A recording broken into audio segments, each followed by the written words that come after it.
Hello, everyone, and welcome to my channel. My name is Dr. Karachi, and in this video lecture, we're going to cover a lot of topics about, fundamental methodology, concerning network troubleshooting, to resolving common network issues. As you know, network troubleshooting is very important for maintaining system performance and security, ensuring, the minimum downtime and preventing future problems. And then I'm going to cover several topics. So the lecture here is basically divided into three parts. The first part explains the network troubleshooting and methodologies, understand software troubleshooting, and recognize common network problems. So in the first part here, network troubleshooting is very critical skill for network administrators and IT professionals. It involves identifying, diagnosing, and resolving network issues to ensure optimal performance and security. The process is systematic and often requires a deep understanding of network infrastructure, protocols, and tools.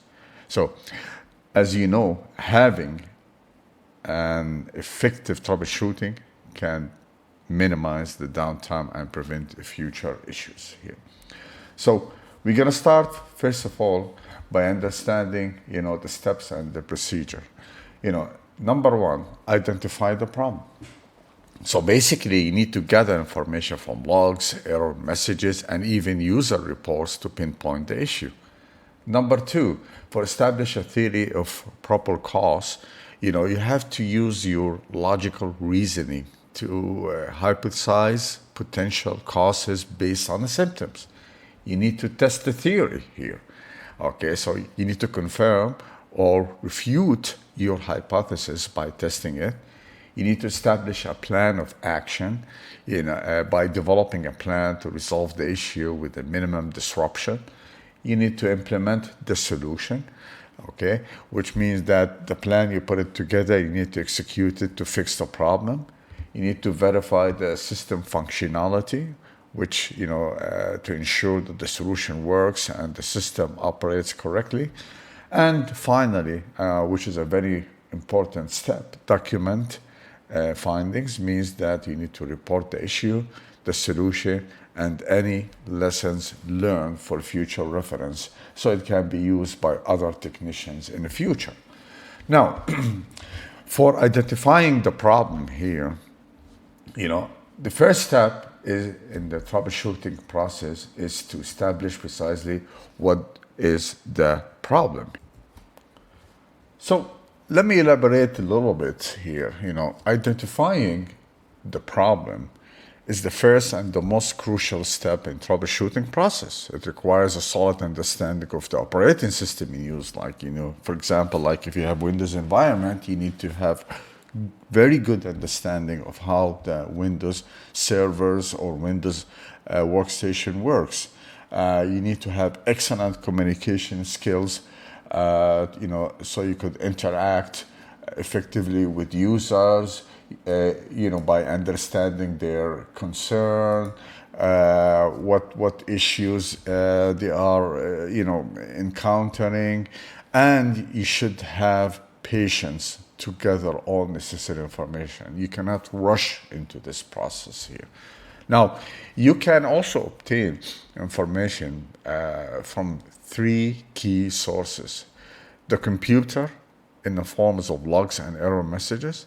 Second thing, the computer user experiencing the problem, and your own observation. Now, after you have listed the symptoms, you could begin to identify some of the potential causes of these things here. Now, as I stated, operating system knowledge, it's very important. You should become familiar to allow you to navigate the system settings of the operating system. You need to know from where to find the logs. You need to know how to read the logs and understand the different type of error messages. Like, for example, understanding how to access the event viewer in Windows or syslogs in Linux can provide insights into the system errors and warning. Now, communication skills, having an effective one, is very important for extracting detailed information from users experiencing the problem. Think about it this way. Okay, one of the things I recommend, ask open-ended questions to ensure users, to encourage users to provide as much detail as possible. Now, for example, you could ask this way: can you describe what happened just before the problem occurred? And instead of saying, did the computer crash? Okay. Now, patience, like I said, it's very important here. It is time-consuming process by all means, but it is important to listen carefully to users and observe system behavior without jumping to conclusion too quickly. And that's very serious things. Let me just give you a scenario here. Let's say, for example, a user reports that their computer just stopped working. Well, okay. Now, first thing, when it comes to logs and error messages, you need to check the system logs for any recent errors or warning. Now, in terms of user experience, ask the user what they were doing when the issue occurred, and if they made any recent changes to the system, like, for example, like they installed a new software or they applied an updates, And finally, the most important thing, your personal observation, watch, observe the computer's behavior, look for any error message on the screen and check if the issue can be replicated. Now, for identifying symptoms here, understanding who is affected by the problem can give you the first clues about where the problem exists. Problems that affect many users are often connectivity issues that disable access, for many users. On the other hand, troubleshooting process for problems that are isolated to a single user often begins and ends at the user workstation. For example, a change in the DHCP scope, like what we call the exhausted scope by a new administrator might affect several users. The scope has a certain range of IPs, from this point to this point, and if it's been used for all the existing system, and now we have a new computer wants to join the network, there's no available IPs. Okay, so that's what it means by the exhausted scope. In contrast, a user playing with a single computer's TCP setting can affect only that user. Think, who is affected? One user or many? Let me give you a scenario here. First scenario, imagine that you have multiple users affected. So what is the symptoms here? Well, several users report they cannot access the internet. Okay, so what is the potential causes? Possible DHCP scope exhaustion, could be a failed router, or even a misconfigured firewall blocking traffic. Now, okay, so what action? Well, check the DHCP server for scope issues, check the router's status and configuration, and then review the firewall settings here. Scenario number 2, single user affected. Well, that user reported to you that they cannot connect to the network, while others can. Well, potential causes: incorrect TCP settings. Could be if the user has access to modify the TCP settings. Could be a faulty network cable, or could be a network adapter issues here. So what action you need to do? Okay, well, first of all, as a technician, you need to verify the TCP settings on the user's computer. Check the network cable for damage and test the network adapter functionality, which is, by the way, based on my experience, network adapter going bad, that's very, very, very rare. Now, determine whether anything has changed here. Okay, so this means that establishing any recent changes to a system can often lead you in the right directions to isolate and troubleshoot a problem. Although many people claim that their computers just stopped working, that is unlikely. Far more likely is that, that changes to the system or network have caused the problem. Let me give you like different types of scenario here. Let's say like scenario one. Okay, imagine a new software installed. So the user will call you, say, their application crashes frequently after recent update. So the potential causes is that the new software update might have introduced bugs or compatibility issues with the existing system components here. So what actually you need to do? Well, you need to roll back the update or install any available patches that address the new issue. Okay, of course, this requires that you do some research here. Now, in the second scenario, okay, let's say hardware modification. So here's a scenario. Okay, now a computer becomes unstable after installing a new RAM module.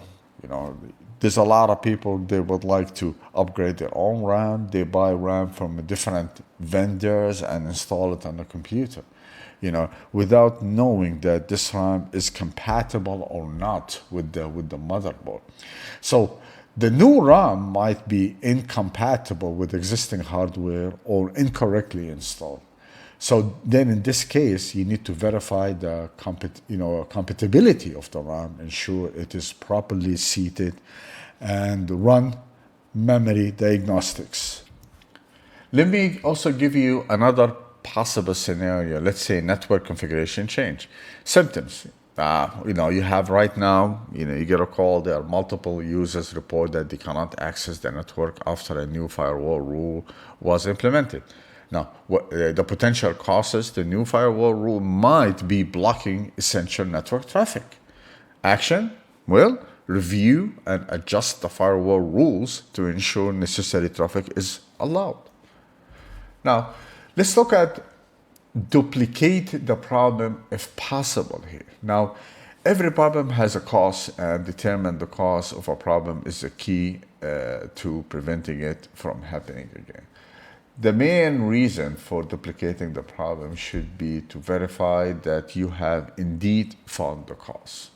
So, the main purpose is you want to confirm the cause. Duplicating the problem helps you to verify that the identified cause is indeed responsible for the issue. Now, this confirmation is essential for implementing an effective solution. For example, if a user reports that their computer crashes after installing a specific software patch. Now, if you could duplicate the problem on a test system, can help confirm whether the patch is causing the issue. However, every new patch must be tested, by the way, on a testbed machine with the exact configuration of the machine being used. That's a typical procedure in many corporates. They have identical testbed machine to the existing system. So before they deploy, patches, they test it to see if there's any symptoms happening. Now, approach multiple problems individually here. Okay, so problems should be ranked in order of importance. Basically, based on the criteria such as business necessity, and you need to solve it in that order. For example, like if a particular workstation does not load application A or cannot print from application B or so on, address each issue individually. Now, speaking about ranking by importance here, think about it. From business necessity, consider the impact of each problem on the business operation. Issues that affect critical business functions should be prioritized. Now, user impact criteria, assess how many users are affected by each problem and prioritize those that impact a larger number of users. When it comes to severity, evaluate the severity of each issue. Problems can prevent users from performing their essential tasks should be addressed first. Now, okay, so great. So what is the example of ranking? Well, high priority mean, like a server outage that affecting all employees. Medium priority, printing issues affecting the accounting department. Low priority, just one single machine is experiencing some issues here. Now, establish a theory of proper causes. Now start by asking the obvious question. Consider using a top to bottom or bottom to top model approach, such as working through the OSI module stack.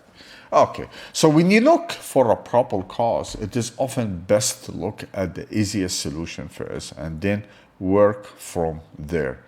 Even in the most complex of network designs, the easiest solution is often the right one. For instance, if a user or a single user cannot log on to a network, it is best to confirm the network settings before replacing network interface card. Remember, at this point, you need to determine only the most proper cause, and your first guess might be incorrect. Okay, so determining the correct cause of the problem might take a few tries. Let me give you a scenario. A single user cannot log on to the network. Step number one, in my opinion, you need to confirm the network settings. Verify the user's IP address, subnet mask, default gateway, and DNS solution. So what is the outcome? If the settings are incorrect, fix it and test the connection. Step number two, if that's not the case, check the physical connections. Action, inspect the network cable for damage and ensure it is securely connected to both the computer and the wall jack or switch. It happened before, network cable was not working very well. Outcome, if the cable is damaged or loose, replace or secure it and test the connection. Okay, step number three, test the NIC, network interface card.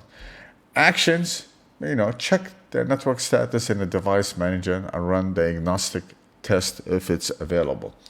Outcome, if the network card is faulty, replace it and test the connection. Finally, in step number four, you need to verify the user account settings. Actions, check if the user's account is locked out. The user forgot the password and keep trying and trying to enter the password, or if their password is expired, or if there are issues with the authentication server.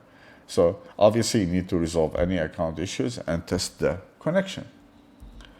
Now, test the theory to determine cause. Now, after questioning the obvious, establish a theory. Attempt to confirm the theory. Very simple. If the theory can be confirmed, then design a course of action, a list of the next steps to take to resolve the problem. Now, if the theory cannot be confirmed, then in this case, you need to establish a new theory or consider escalating the problem. Like, for example, user can no longer print because they downloaded new software that changed the printer or the printing drivers. Now, establish a plan of action. Now, the plan of action here, guys, means planning is very important part of the whole troubleshooting process and can involve formal or informal written procedures. Those who do not have experienced troubleshooting servers might wonder about all the formality. But this attention to detail ensures the least amount of network or server downtime and the maximum data availability. So, if part of an action plan includes shutting down a server or another similar event that can impact many users, it is best practice to let user know when they will be shut out of the network. Let me give you a scenario. Let's say, for example, a server needs to be taken offline for maintaining or replace failing hard drive. I'm sure if in the future, if you work in this position, you will see what, or you will understand what I'm talking about. The first step here, you need to develop a detailed plan. What specific steps to replace the hard drive, for example, like including data backup, server shutdown, hardware replacement if needed, and data restoration. Now, step number 2 here, schedule downtime. So obviously, you need to do the maintenance during off-peak hours to minimize user impact. Many updates happen after midnight when everybody is sleeping away from offices. Okay. Step number 3, inform users. You need to tell all affected users about the scheduled downtime, simply by email. Give them details about the expected duration and any actions they need to take if needed. Like for example, like saving their work, logging off before the maintenance begins. Step number 4, you need to execute the plan, which is basically, it's a detailed plan, which is a step by step, ensuring each task is completed thoroughly. You need to monitor the server closely after replacing the hard drive to verify that it is functioning correctly.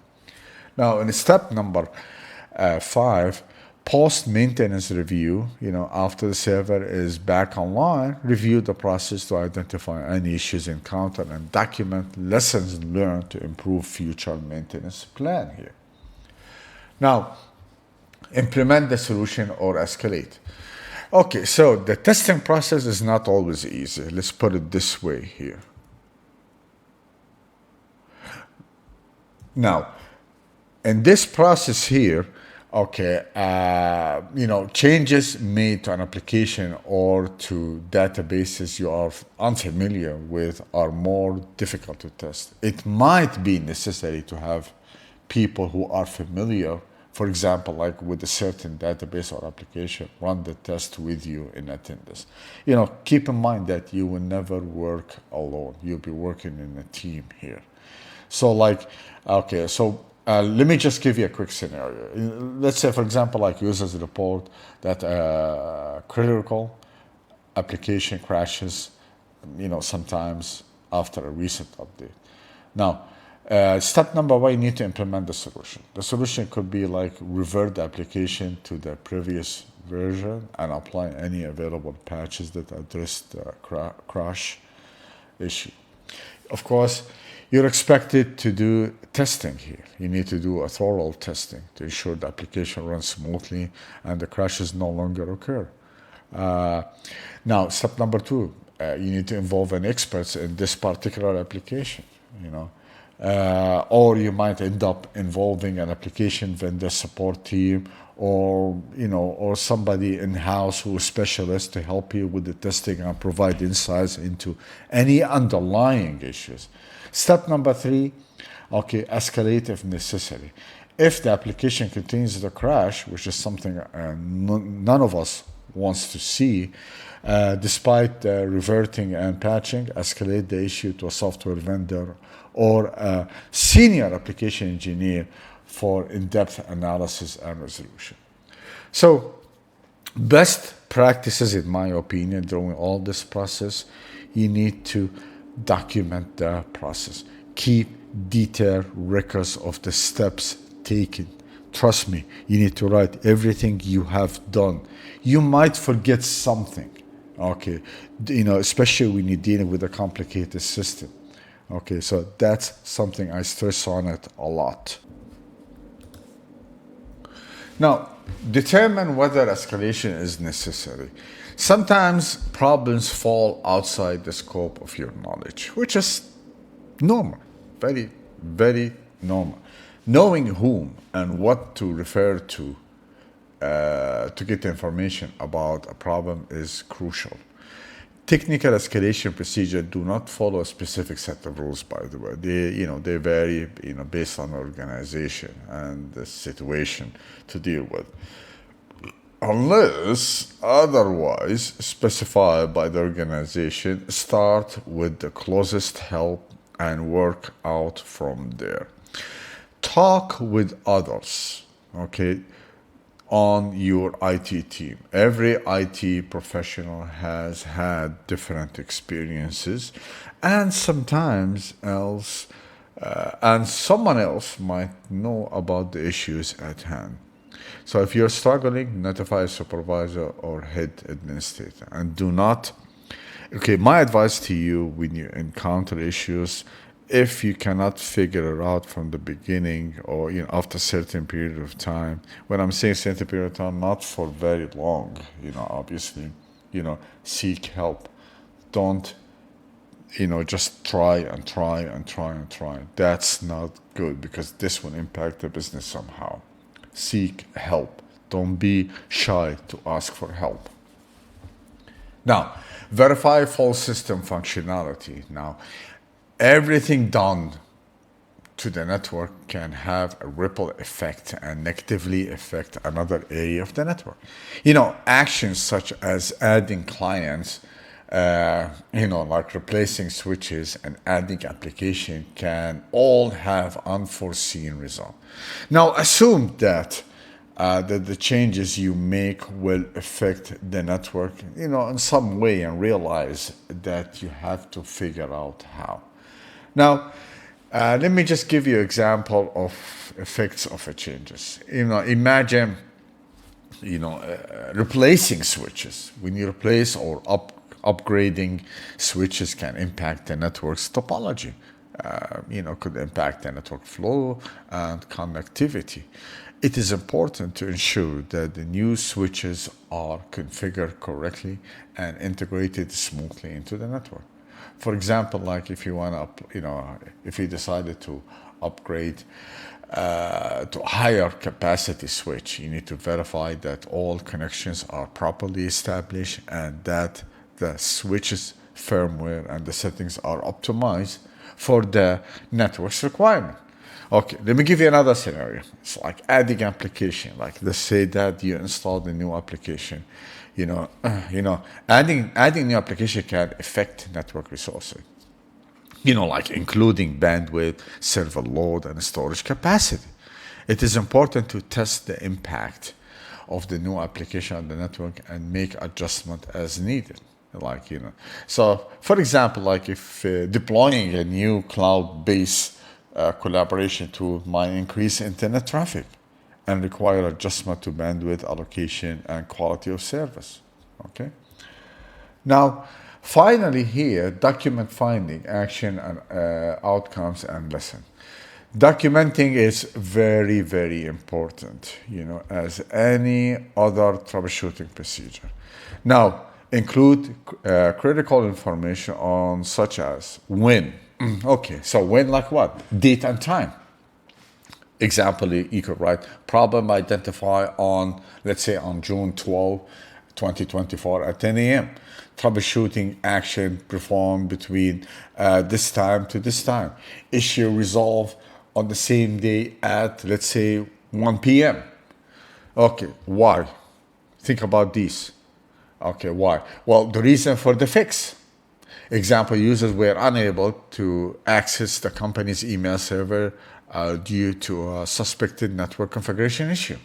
Okay, what in your documentation? So, what actions taken? You could say we checked the network settings, we updated the DNS configuration, we replaced the faulty network switch, and or restarted the email server. So what is the results here? Well, the results, which means the outcomes of the action. Okay.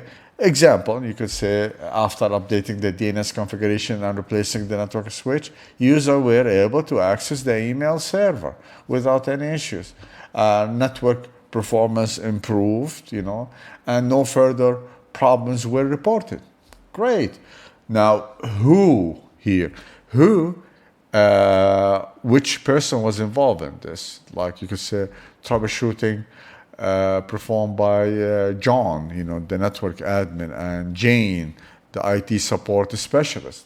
Okay, so documentation, again, it's very, very, very important. Now, with this, I concluded the first part of the lecture. Next, we will talk about the software troubleshooting. Now, in the second part of this lecture, I'm going to talk about different software tools that can be used for troubleshooting. The first one is the Wi-Fi analyzer.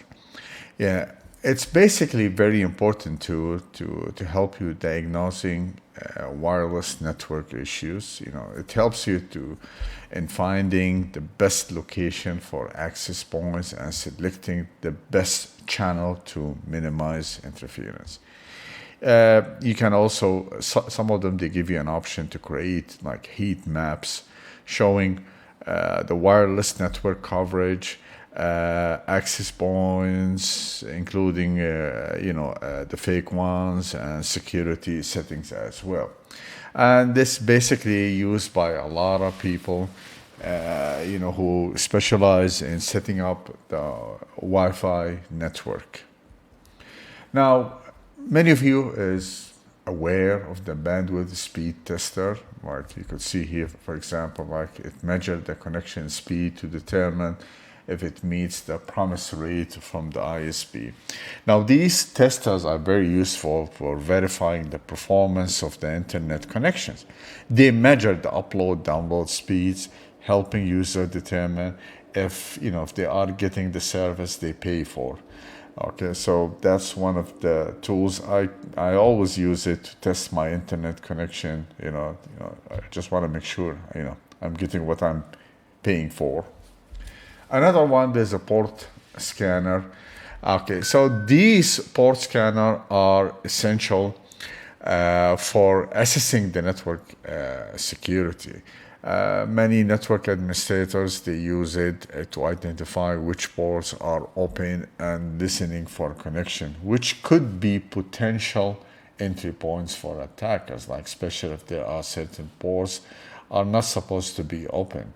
In fact, IT security administrators use port scanners to ensure that only necessary ports are open and that unused ports are closed to reduce the attack surface. Okay, a good tool, if you look here, that's Nmap, and I do have several lectures on my YouTube channel about Nmap. Now, NetFlow Analyzer. These tools collect IP network traffic as it enters or exits an interface. Okay, these tools, they provide you with detailed insights into network traffic flows. It works by collecting and analyzing data. So therefore, administrators can identify network patterns, detect anomalies, and troubleshoot, any congestion issues here. Now, these tools are essential for maintaining network performance and security, by the way. Like, for example, NetFlow data can help pinpoint the source of excessive traffic that might be causing networks slowdowns or disruption, Now we have the IP scanner. These are one of the tools, like advanced IP scanner, or there's another tool called Angry IP scanner. These tools, they help administrators manage network inventory and monitor devices status. They scan the network to identify active IP addresses, including like open ports and detailed information about the connected devices. Now, this information is very important for network management and troubleshooting, allowing administrators to quickly identify and resolve issues with the network devices. With this, we conclude the second part. Next, on the last part of the lecture, we will talk about the common network problems here that you might encounter, if you become a network or a technician in a network environment. Now, collisions. If you are into network field, you will hear about something called collisions, which is very typical, symptoms, that happen in any network, especially the one that is has so many devices. So collisions occur when multiple devices attempt to send packets at the same time on a network segment, leading to packet loss and retransmission. So as more systems are added to the network, the likelihood of collisions increase, especially in a network using, technology like Ethernet. Now, the fact is collisions can significantly impact network performance, causing delays and reduce the throughput. Another thing here, we have something called switching loops. That's, for example, like it happens when there are multiple active paths between switches, causing broadcast storms and network congestion. Now, these loops can lead to major decrease in the network performance, issues, as the frames loop indefinitely within the network. Many advanced switches, they have something called spanning tree protocol, STP, which can help to prevent switching loop by creating a loop-free topology. Of course, as a network administrator, you are expected to regularly reviewing switch configuration and ensuring STP is enabled and correctly configured and crucial for preventing a switching loop. And keep in mind, these type of features are found in high-end switches. Let me just give you a quick scenario here. Like, let's say, for example, a company network experiencing a sudden drop in performance due to a switching loop. Now, step number one, you need to identify the loop. You could use like network monitoring tools to detect unusual traffic patterns and identify switches involved in the loop. So what is the outcome? Well, determine that the two switches are creating a loop due to multiple active connections. So in this case, step number two, enable STP. So you need to configure STP on all the switches to automatically block redundant path. And so the outcome is that STP identifies and blocks the redundant paths, eliminating the loop. Step number three, you need to look into redesign the network topology. You need to review it to ensure proper redundancy without creating physical loops. So these are kind of things that you need to look into it, okay, when troubleshooting switching loops. Now, incorrect VLAN. VLAN, basically, it separates networks from each other, despite the fact they are in a physical network, but they are isolate. Let's say, for example, if you want to isolate a research and development department in a VLAN different from other companies for security reasons. Now, one of the things you could have, like incorrect VLAN, when users are connected to the wrong VLAN, they may experience connectivity issues or reduced network performance. So you are expected as a network administrator to regularly verifying VLAN assignments and ensuring that devices are connected to the correct VLAN ports and prevent these issues. Finally, you need to implement automated VLAN assignment mechanism, for example, like a VLAN management policy server, okay, which can help manage the VLAN assignments more efficiently. Another thing here you might encounter like an issues with the DNS, like incorrect DNS configuration. It could lead to slow or failed name resolution. As a result, this will impact users' access to websites and other network resources, especially in Active Directory environment. DNS is very important. So the expectation is that you regularly verifying and updating DNS configuration can prevent these issues. Like you could use tools like NS Lookup or dig command can help you diagnose and resolve DNS issues quickly. Now, incorrect gateway configuration can disrupt the network traffic, preventing data from reaching its intended destination. You